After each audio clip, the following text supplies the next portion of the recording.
What's cracking, guys?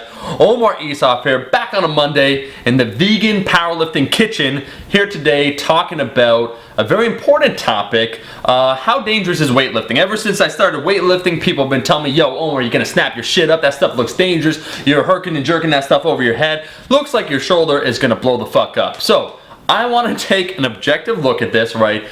Present the evidence and really talk about how dangerous weightlifting is, or competitive lifting by and large, so both weightlifting and powerlifting. And the answer I'm going to give you guys, it's far less risky than you would think. When we take a look, and there are studies analyzing, injury rates per 1,000 hours trained, they're quite low. In fact, they're so low amongst both weightlifting and powerlifting that running is more dangerous. Per 1,000 hours spent doing it, there's a higher injury rate, significantly higher with running. So just think about that for a second. Running can produce, or it seems like it produces more injuries per 1,000 hours trained, and it's statistically significant. So let's talk about weightlifting and why we see these fail compilations as a society. I'm not going to get into the why, but we like fails. We have fail compilations on YouTube. They're very popular. It skews our perception of what happens, right? What occurs, because we see these fails. It gets like 1 million views. Like, oh my God, this guy, like, he was lifting weight and then his arm like it snapped up.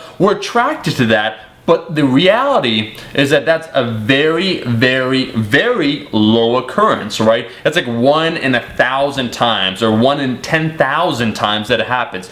Across the world, both weightlifting and powerlifting, there are thousands upon thousands of elite level lifters lifting every single year. And once again, the injury rate, taking a look at the statistics, is quite low. These acute injuries we see.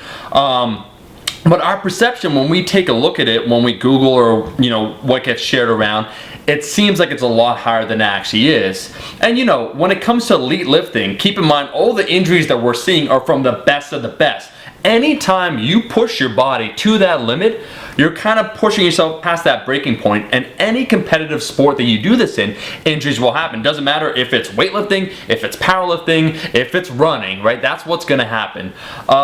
We take a look also at powerlifting. My boy Mark Bell, he got an injury when he was squatting. I think he was going for 1080. He was going for a lot of weight, but he injured himself. Was it because powerlifting is unsafe? No, right? We see these videos too, like Ed Cohn got banged up, a whole bunch of people in powerlifting. Is it because powerlifting is unsafe? No, it's because there are certain risks involved when you go to that elite level, but they're acceptable risks, right? You got to think about what you're doing this for. Looking at other stats, interestingly enough, looking at these studies, it shows that bodybuilding is actually safer than both powerlifting and weightlifting. And this kind of makes sense, right? You're training at a lower percentage of your 1 rep max. You're kind of going maybe more for that constant tension. Maybe you're not locking out the joints. So bodybuilding is certainly safer than both of them.